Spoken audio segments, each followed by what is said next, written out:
থাইল্যান্ডের একটি শপিং মলে এক লোক ক্রপ টপ ও জিন্স পরে সারা গায়ে নকল ট্যাটু লাগিয়ে তার গার্লফ্রেন্ডের সাথে ঘুরছিল। লোকজন তো দেখে ভেবেছিল যে এটা পাগলাগারদ থেকে পালিয়ে আসা কোনো পাগল, কিন্তু আপনাদেরকে বলে রাখি ইনি হচ্ছেন থাইল্যান্ডের রাজা মাহা ভাজিরালঙ্কর্ন। সে এমনই এক রাজা যে কিনা নিজের অদ্ভুত পোশাক, মেয়েদের সাথে অবৈধ সম্পর্ক সহ অদ্ভুত সব কর্মকাণ্ডের জন্য পুরো পৃথিবীতে বিখ্যাত। তিনি এমনই এক পাগল রাজা যিনি নিজের পোশাক কুকুরকে দেশের এয়ার চিফ মার্শাল করে দিয়েছিলেন। নর্থ কোরিয়ার প্রেসিডেন্ট কিম জং উনও তার কাছে কিছুই না। থাইল্যান্ডের এই রাজা 43 বিলিয়ন ডলারের মালিক, আর তার এই সম্পত্তি ইংল্যান্ডের রানী কুইন এলিজাবেথের থেকে 80 গুণ বেশি। এই রাজার আছে 4 জন স্ত্রী এবং 20 জন দাসী। না, এটুকুতেই মাথা ঘুরে গেলে কিন্তু চলবে না, কেননা পিনিক পায়ের আজকের ভিডিওতে আপনাদেরকে জানাবো থাইল্যান্ডের রাজা সম্পর্কে এমন কিছু তথ্য যেগুলো শুনে আপনার কানে তবধা লেগে যাবে।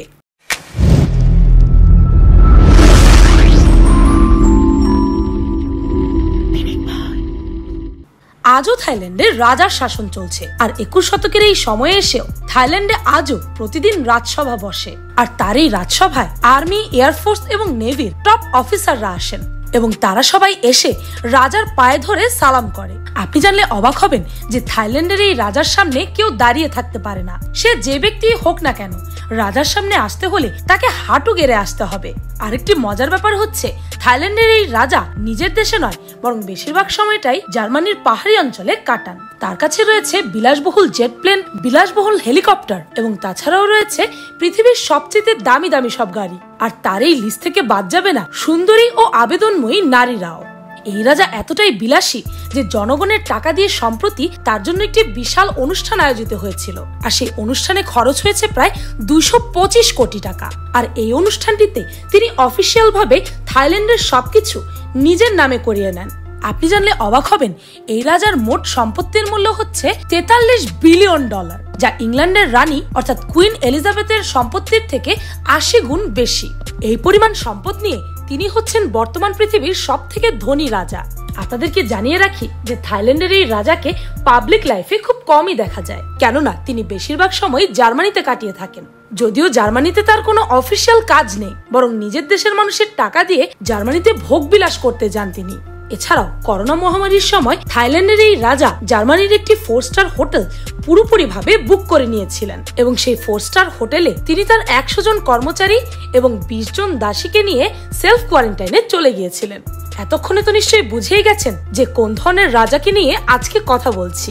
এখন আপনাদের মনে তো প্রশ্ন জাগতেই পারে যে এইরকম একটা বজ্জাত মানুষ থাইল্যান্ডের রাজা কিভাবে হতে পারে। আসলে 13ই অক্টোবর 2016 সালে থাইল্যান্ডের আগের রাজার মৃত্যু হয়েছিল, আর থাইল্যান্ডের সেই আগের রাজা সেই দেশে প্রায় 70 বছর রাজত্ব করেছিলেন। পৃথিবীর যেসব রাজা রানীরা সব থেকে বেশি দিন রাজত্ব করেছেন তাদের মধ্যে তিনি ছিলেন একজন। থাইল্যান্ডের জনগণ তাদের আগের রাজাকে এতটাই ভালোবাসতো যে সেই রাজার ছবি মানুষের ঘর, কর্মস্থান এবং সবকিছুতে লাগানো থাকতো। আর যখন তাদের প্রিয় রাজা মারা গিয়েছিলেন তখন পুরো দেশ কান্নায় ভেঙে পড়েছিল। আর রাজতন্ত্রের হিসাব অনুযায়ী রাজার পর রাজা হয় রাজার ছেলে অর্থাৎ রাজপুত্র। আর সেই নিয়ম অনুযায়ী রাজার আসনে বসে গেছেন থাইল্যান্ডের বর্তমান রাজা মাহা ভাজিরালঙ্কর্ন। এই নতুন রাজাকে যেদিন তার দায়িত্ব বুঝিয়ে দেওয়া হবে সেদিন থাইল্যান্ডের এই হবু রাজা ভারত থেকে নেওয়া বিশেষ এক ঝর্ণার পানি দিয়ে গোসল করেছিলেন। তারপর তাকে শাহী মুকুট পরানো হয়েছিল, আর এই মুকুটে প্রায় 100টিরও বেশি পৃথিবীর সবচেয়ে দামি হীরা বসানো ছিল। পুরোপুরি সোনা দিয়ে তৈরি এই মুকুটটির ওজন ছিল প্রায় 7.5 কেজি। তারপরে এই রাজাকে সোনার একটি চেয়ারে বসিয়ে সারা থাইল্যান্ড ঘোরানো হয়, আর এই চেয়ারটিকে প্রায় 16 জন নিজের কাঁধে করে বহন করেছিল। এই বিশেষ অনুষ্ঠানের সময় রাজার সাথে প্রায় 1300রও বেশি মানুষ ছিল। এছাড়াও এই যাত্রায় ছিল অনেকগুলো সাদা হাতি। তাছাড়াও ছিল রাজার ছেলে প্রিন্স বাজরা কিতিয়াভায়া। এছাড়াও ছিল তার স্ত্রী সুতিদাহা। এখন চলুন জেনে নেওয়া যাক থাইল্যান্ডের এই রাজার কিছু বিলাসবহুল শখ সম্পর্কে। এই রাজার কাছে রয়েছে দ্য রয়্যাল 9-tiered আমব্রেলা, যেটি তৈরি করা হয়েছে সাদা সিল্ক এবং স্বর্ণ দিয়ে। এছাড়াও এই রাজার কাছে রয়েছে একটি শাহী তলোয়ার, আর এই তলোয়ারটির নাম সোয়ার্ড অফ ভিক্টরি। সোনা দিয়ে তৈরি এই সোর্ডে হীরা সহ বিশেষ কিছু দামি রত্ন এবং পাথর লাগানো আছে। এছাড়াও দেশের আইন অনুযায়ী থাইল্যান্ডে যত সাদা হাতি রয়েছে সেই সবগুলোর মালিক হচ্ছে এই রাজা। তাছাড়াও এই রাজার কাছে রয়েছে একাধিক প্রাইভেট প্লেন, আর তার কাছে যেই পরিমাণ প্রাইভেট জেট এবং প্লেন আছে সেই পরিমাণ অন্য কোনো দেশের রাজাদের নেই।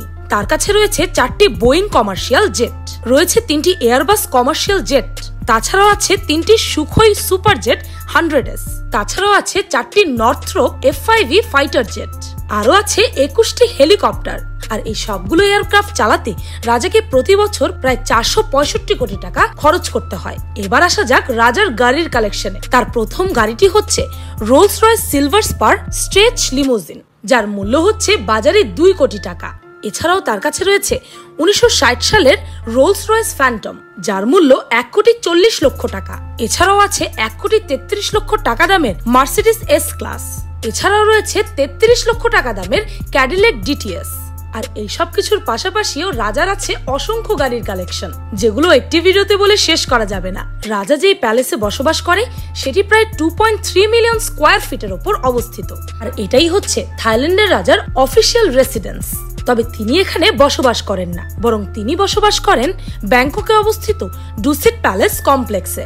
এই বিলাসবহুল প্যালেসটি 7 লক্ষ স্কোয়ার ফিটের ওপর অবস্থিত। এই মহলের ভেতরে রয়েছে 13টি বিলাসবহুল কমপ্লেক্স।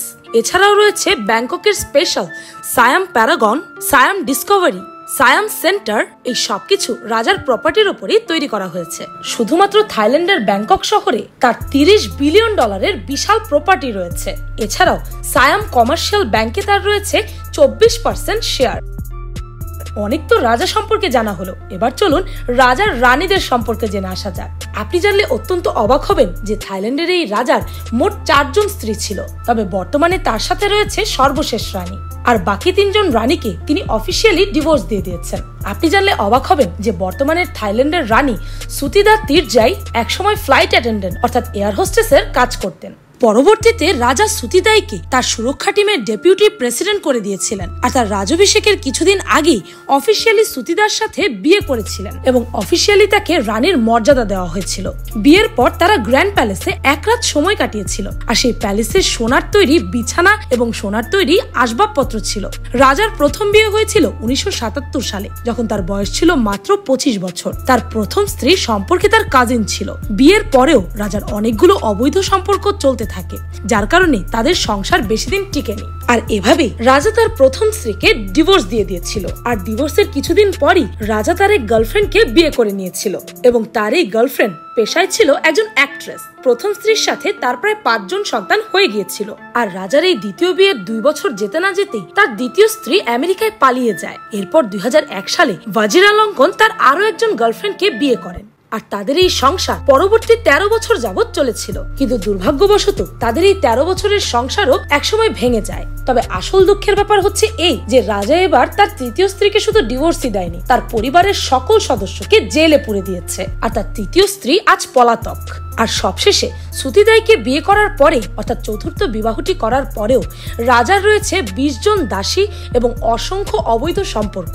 রাজার টপ গার্লফ্রেন্ডের নাম ছিল সিনেনা, যিনি একসময় নার্সের কাজ করতেন। আর একসময় তিনি মিলিটারি ট্রেনিং নিয়ে পাইলট হয়ে যান। এরপর ভাজিরালঙ্কন তার সেই গার্লফ্রেন্ডকে নিজের বডিগার্ড বানিয়ে নেন। তারপর 2019 সালের শুরুর দিকে তিনি তার টপ গার্লফ্রেন্ডকে মেজর জেনারেলের র্যাঙ্ক দিয়ে দেয়। মজার ব্যাপার হচ্ছে তিনি রাজা হওয়ার ঠিক 2 মাস পরেই তার টপ গার্লফ্রেন্ডকে রয়্যাল কনসেন্টের পদ দিয়ে দেন। এখন নিশ্চয়ই ভাবছেন এই রয়্যাল কনসেন্ট আবার কি? এর সাধারণ অর্থ হচ্ছে গদিতে যেই রাজা থাকবে তার সহধর্মিণী। কিন্তু থাইল্যান্ডের মানুষের কাছে এর অর্থ হচ্ছে মিস্ট্রেস, মানে স্ত্রী থাকা সত্ত্বেও আরো একজন পার্টনার।